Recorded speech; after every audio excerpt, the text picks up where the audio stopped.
everyone, welcome to Make Moments Matter, a music education podcast where I share lesson ideas, songs, games, and inspiring things for your elementary music classroom. My name is David Rao, and I am the music teacher who blogs at makemomentsmatter.org. This episode of the podcast is a replay containing the audio version of a Musical Mondays live video. If you're not familiar with Musical Mondays, every Monday night at 8 p.m. Eastern Time, I go live on Facebook and Instagram to share about the lessons that I'm using in class with my students. I give a recap of my kindergarten through 5th grade lessons, and then do a deep dive about one grade level and share the books, instruments, songs, and process that I use to teach the lesson to kids. This podcast episode contains all the audio from the Musical Mondays video, but if you'd like to see a replay of the video itself, you can find a link to the archived video on YouTube when you click the link in the notes for this episode. Thanks so much for tuning in. Here's the show. Hey everyone, my name is David Rao, and I'm the music teacher who blogs at makemomentsmatter.org. You can also find my ideas on Facebook, on Instagram, on Pinterest, a variety of other places when you search for my name, David Rao, or Make Moments Matter. So tonight I'm excited to be sharing about a song I use for my kindergarten students. You could probably use it first grade, second grade, maybe even preschool. And it's a song called Teddy Bear, Teddy Bear. You probably know it, but just in case, I'm going to share my process. I'm going to talk about how I do it and then talk about a few extension things that I do in my classroom. I'm also going to share about a book that's brand new to me that I'm really excited about, and I wanted to share it because it's not even a month old. So I thought it'd be fun to share with y'all. Just in case you hear about a book, a resource, something else that you're interested in this video or podcast, however you're accessing this, you can go to my blog, makemomentsmatter.org, and find all the resources that I share in these videos there under the video tab, or wherever you're watching or listening to this. You should have in the caption a link that'll take you directly there. So I'm excited to be taking a trip this weekend to visit the Greater Rochester Orff chapter. If you are in or around Rochester, New York, we hope you'll join us this Saturday for a workshop. It's going to be a super great time. You can find information about registering for that at the Greater Rochester Orff chapter website. It's going to be an awesome time. And if you're thinking about PD, think about your summer and what you can do to make yourself a better teacher, a better person, better learner. This summer, I'm teaching 2 Orff levels. I'm teaching Orff Level 1 in Orlando with the Central Florida Orff chapter, and I'm teaching Level 2 in July with the University of Missouri St. Louis. So I hope you'll come to either of those. If you're not around or able to come to either one, think about finding an Orff level in your area. There are some really great opportunities for learning and make yourself better. So come and join the Orff community either with us, with me, or somewhere around the country, because it's something that changed my teaching, changed my life. I hope you'll come and find that change for yourself. Okay, so first let's talk about a book that's brand new. It's this book called Songbird in the Light. It's by Billy Porter. You might know Billy Porter from his turn on Broadway. You might know him from just being an actor on various things. But this book is really fun. And it just came out like March 17th or something. So I was on like the hold list with my library before it even came out. So I'm excited to share about it with you. I'm afraid my microphone is moving, so I'm just going to move it here. Hopefully you'll be able to hear this. I don't know. Okay, so this is called Songbird in the Light. Let me just show you some pages from this. The illustrations are really beautiful. But it starts, Mommy calls me her songbird. She says that my voice is bigger than my body. When I sing, I feel like a tall sunflower dancing in the rain. But when I'm quiet, I feel small, like a songbird with its music turned off. At school, I don't say much. I try really hard to fit in, but the other kids still don't like me. They laugh at how I walk, and they laugh at how I talk. I wish that I could be a songbird at school, too. It's hard to sing and believe in myself when the other kids don't want to hear my songs. So some super cool illustrations. So it goes on to talk about one of his champions, Miss Irene, at his school. With my Miss Irene, I can be myself. I sing like mommy at church. Can you hear me? I'm screaming at the top of my lungs. Sing for Miss Irene. Makes me feel strong and brave. And then up comes, I think it's the talent show. And he's excited about being able to sing and share with his with the other students at his school. I'll zip ahead. These beautiful illustrations. My body is small, but my voice is strong. Hear me, see me. I'm flying, I'm soaring, I'm singing, I'm shining. I'm a bright songbird flying up, up, up to the light. Look at how I shine. So it's this like really cool story about like wanting to be able to share yourself, wanting to be able to share more, wanting to use song, and just like the effect that can have. So it's just a super cool story. The illustrations are beautiful, definitely empowering and encouraging for students, at least encouraging them to be musicians, but also to just share who they truly are, and to find that expression and that ability to share through music. So this is called Songbird in the Lights by Billy Porter. And it's also, you're going to find other bylines by Chris Clarkson, illustrated by Charlie Palmer. There's a link to that on the links page if you want to read more, see more. But like I said, it's brand new, so you're not going to find used copies probably. But check out maybe your library. This is the copy I'm borrowing from my local library. And so check it out, see what you can find. It's a really cool story. I'm definitely going to look up more books with the same illustrator because I really like the pictures. Okay, so that's a brand new book I want to share about, but let's talk about something not brand new, a very old song, Teddy Bear, Teddy Bear. This is one I've been using for years and years and years. And I just want to share the process of like how I share this with my students and then talk about some little exploration things I do with them to extend the lesson. So if you know this song, it's a very simple song. Teddy bear, turn around. Teddy bear, touch the ground. Teddy bear, show your shoes. Teddy bear, that will do. Now I learned it with the version that goes, so, me, do, at the end of like the second and fourth phrases. I feel like I've heard it where it's just all so me. Teddy bear, sorry, so la me's. Teddy bear, turn around. Teddy bear, touch the ground. Teddy bear. But I learned it with a do, so that's what I do with my students. But I feel like you could probably do it so, me, la, if you wanted. Well, I talk with kids when I'm introducing this song. I say, I have a song about one of my favorite people ever. It's my teddy bear. Now, I wish I could say, if I'm being honest with you all, I wish I could say that this teddy bear is like the one that I grew up with. It's the one that I loved when I was a kid. That's not true. I don't know where this bear came from. It either was in my classroom or like got at a thrift store or something. I have no clue. It is not my growing up teddy bear. I didn't have a growing up teddy bear. I had a popple. Do you guys remember popples? Anyway, there's no song about popples. So I stick the teddy bear. Anyway, so with this song, I say, you guys, I have been working with my teddy, the teddy bear, and we have something cool to show you. Watch this. Teddy, and this is where I first sing the song. Teddy bear, turn, or sorry, back up. It's so exciting to share with you something that I did with my teddy bear. Here it goes. Teddy bear, turn around. Okay, he's not doing anything. Let me try. We worked on this. Teddy bear worked on this. Teddy bear, touch the ground. Teddy, you're supposed to move. You're supposed to do something. Teddy bear, show your shoes. Okay, that's odd because my teddy bear doesn't have shoes, but we had a whole routine. Teddy bear, that will do. We had this. Oh, Teddy, what in the world? What are you doing? Oh my gosh, I remember. Sorry. When we did this, I forgot Teddy only understands if you use your singing voice. I'm very sorry. Let me try it. Let me fix that and see if it works now.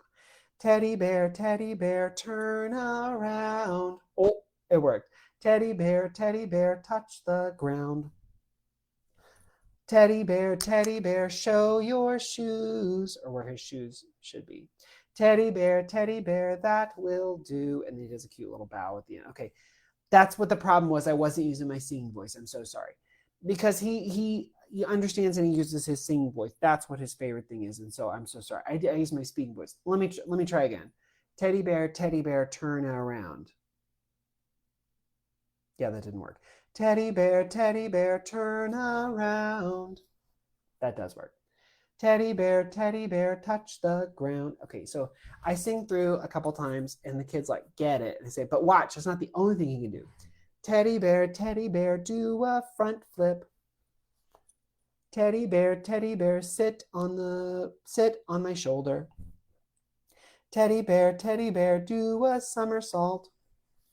Yeah, I can say anything and he will do it as long as I use my singing voice. And this is when I like ask kids for examples. What are some things that we could have him do? And so first I just get different ideas from kids. I demo about 8, 10 things. There's always like jumping jacks, sit on my shoulders, sit on my head, sit on the ground, stand on one leg, stand on one arm, headstand. Like I demonstrate all these like silly things. Jump. I try to avoid jump. You'll see why in a second.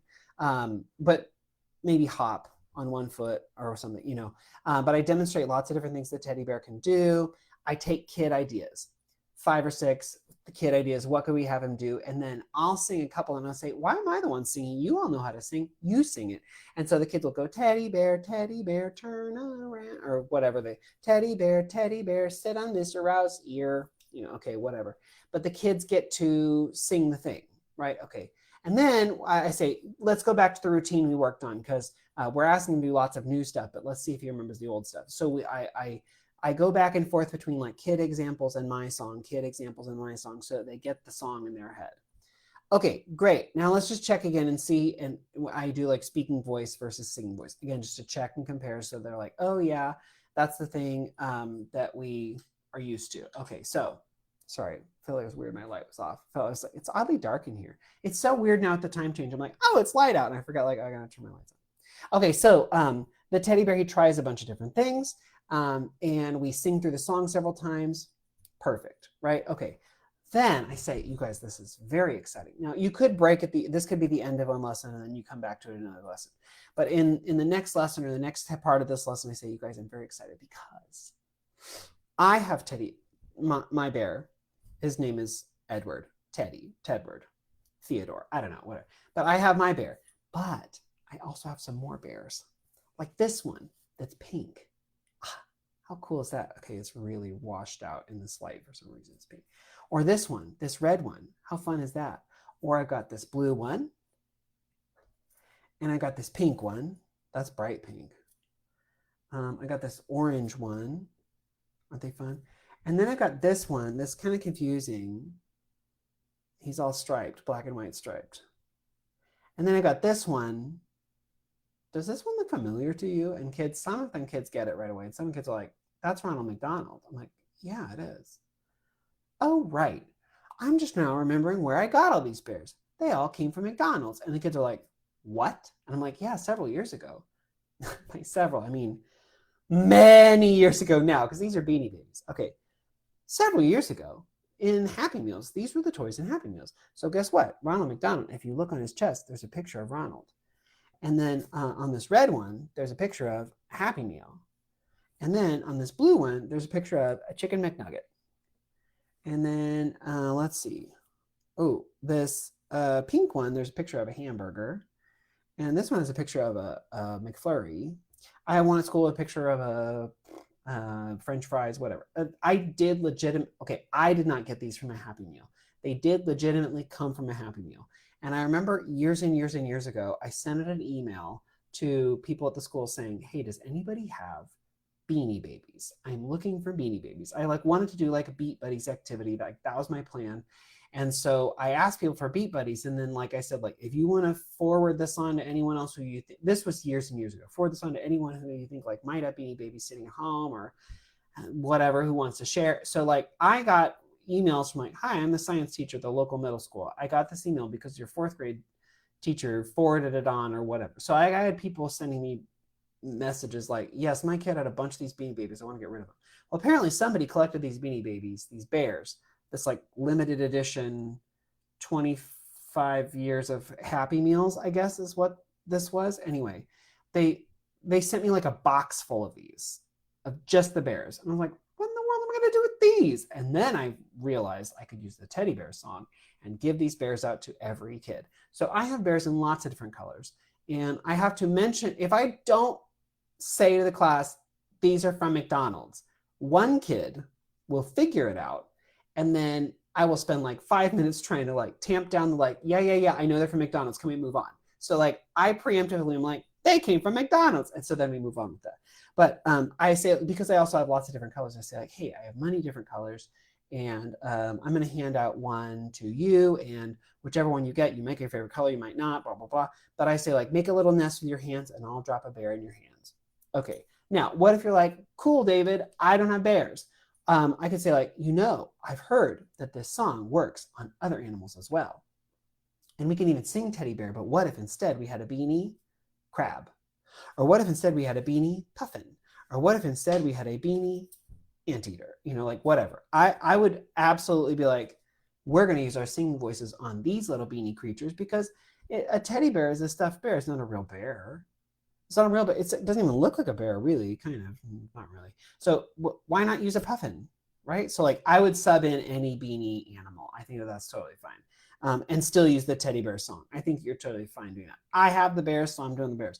You could also like send an email out to your staff saying like, hey, does anybody have a teddy bear they don't want anymore? Does anybody know people who like collect bears or whatever? Because there are lots of folks who are like, yes, my kids have moved on or my kids are older and I want to give my bear to like a happy home or whatever. My kid collected these things. You never know what you're going to get. So send out that email and ask and see what you get. But my kids, I'll give them all a beanie bear, a beanie baby bear, beanie bear. They all get one and then they do the same thing. We sing the song together where I hold my bear up in the front and they do their bear and we sing teddy bear, and they get to, do the whole thing. So they sing the song that we learned, right? That simple little song, turn around, touch the ground, show your shoes, that will do. Having them all do these tiny little bear bows is like the cutest thing. But then I say, okay, what are some things we could have them do? So as a whole group, we come up with more things like stand on your head. So then they're the ones doing it. Stand on one leg. Stand on your ear, your kid's ear. Stand on, do whatever, jump. Now this is why I avoid jump, because I said like jump up and down. And then the kid's like, jump high. I was like, yeah, sure. And then I have like bears being thrown up at the ceiling. I'm like, ooh, no, jump, not are flung toward the ceiling, right? So like we had to workshop that. Anyway, so they have their bears, they do it. And then I say, ooh, okay, so we sang the song short. And I remember I had the bears in their hands one day and I was like, I want to do more. So I was like, okay, great, quiz time. I'm going to sing something. And if I sing it, your bear has to do it. But if I speak it, your bear can't do it. So we do it. Teddy bear, do a somersault. Teddy bear, stand on one leg. And it became like a Simon Says, basically. We're like, if we sing it, they can do it. And if I speak it, they can't do it. Now you can either just have like you be the one, like either you sing or you speak, or you can even have the kids repeat back. Teddy bear, turn around. The kids go, teddy bear, turn. Teddy bear, stand on your head. Teddy bear, stand on your head. The bears can respond to the kids doing it, or they can respond to you doing it. That doesn't matter. So usually we'll do like 4 or 5 examples, and then we'll sing the main song again. And then we'll do maybe like 4 or 5 examples, we'll sing the main song again. This lasts for a little while, and kids are okay with this. And then I say, but these bears, they love to communicate. They love to talk to one another, and they only use their singing voice. It is fantastic. So guess what? You get to find another bear, and you get to have a little conversation with your bear. Make sure you use your singing voice. So they find other little bears. I say, 2 questions for your little bear. 1, ask what its favorite color, or tell it your favorite color, or ask it your favorite color. Okay. And the second thing, what's its favorite food? And so then the kid gets to like come up and improvise and make up like what's his favorite color, what's his favorite food, but they have to sing the response. So a couple things are happening. We've already given them a chance to play and explore and try, where like we give it like stand on your head or spin around or do a somersault, where they have to sing that back. So they're already used to like getting an example, getting a thing, and then having to sing it. And if you've done lots and lots of models, they're singing so me, they're doing this over and over again. So they should be like pretty comfortable with the process. In this instance, though, we're giving way more over to them, since we've already primed them and already given them the part of the lesson where they just take an I generate or a kid generates example and sing it. Now we're saying you have to generate your own idea and you have to sing it. So this is a little bit more work, which is why I don't like pull kids out in front of the class or whatever. I let them work in small groups, just 2 kids, and they go back and forth. They sing, they play, whatever. And it takes about 45 seconds, a minute. And then I say, great, find a new bear. And they switch and they go find another partner, and they do basically the same process. Also, sometimes I've done this where I'll call them up to the piano, and I'll have like kids in like groups of 4 kids do the little dance where they get to set their bear on the piano and like do the dance on the piano. They think it's hilarious because like they're up on the stage. Their bear's up on the stage performing, right? How exciting. But I am assessing, are they using their singing voice? And when it's like 4 kids in a row together, I can hear those 4 kids, right? Like I can hear, or even I have to like lean or whatever to get them individually. I can hear those 4 kids, but I'm also able to assess, are they using their singing voice? Do they know what they're doing? The kids just think they're like performing with the little bear thing, right? If a kid's not doing, I'll be like, ooh, remember, we're using our singing voice, teddy bear, and little redirection. But you can use this as like a formative assessment. So like in the process, or summative, if you're like, I just want to check for singing voice, but I want it to be non-threatening. I don't want them to know that they're being assessed or whatever. It's just like the end of the unit. This is an easy way to do that. So while other kids are doing their little group thing, you can pull 4 up and have them do the song. Or you can have everyone do the song, but 4 come up and do it on the stage being the piano ledge, right? You have lots and lots of options, but it all starts with just one little bear and you demoing. And it builds and builds and builds. So I hope this gave you some ideas of like what you can do with this song. I remember the first time I did it, I'm like, oh, cute song, interesting, fun, but it lasts like 20 seconds. So now what? I've also done this with like a heart chart where they get to like pat the steady beat. Teddy bear, turn around. That's a thing they can do. You could also have them do it where they do, where you start figuring out the rhythm of the words. Teddy bear, ta-dee-ta. Ta-dee-ta. I mean, you could do that extension if you wanted. For me, it's using your singing voice, improvising with your singing voice, and playing around with that. But it could be another objective for you if that's what works better. This one works really well with the heart chart. It works really well trying to understand the rhythm of the words. And maybe you do this improv thing first, and then later on down the road, you bring the song back and use it like with the heart chart and with the improvisation. Lots and lots of options, totally up to you what you do with it. But the song is super fun, and it's easy to take avenues different ways. I think the trickiest part would probably be getting the bears. So it could be Beanie Baby bears. It could be printed out clip art bears. I mean, whatever you want. There are some really easy, simple clip art options on like Etsy that are cute. So you could like maybe get 25 different bears in a set or something so they can all have different stuff. But having the physical bear for me is fun. Like I said, if you don't have bears, I think you could use Beanie Babies. And one of the things that your bears could say to each other is, I'm not a bear, I'm a crab, or whatever, I'm a puffin. So that they could, that could be another part of the game, is like, it's not bears, Mr. Rat, or not bears, teacher, it's whatever. That could be another part of it if you wanted. Okay, I hope this gave you some ideas of what you could do with this song. It's a super fun, easy little song. Remember, if you're around the Rochester area, I'm doing a workshop this Saturday with the Greater Rochester Orff chapter. I hope we'll see you there. If not, check out your summer schedule, your summer plans, and come and join us for Orff Level 1 or Orff Level 2. I'm teaching Level 1 in Orlando and Level 2 in St. Louis. Level 1 in beginning of June, and Level 2 the middle of July. So I hope you'll consider coming and joining us. If not, I'll see you all next week for another Musical Mondays video. Have a great week. Bye, everyone.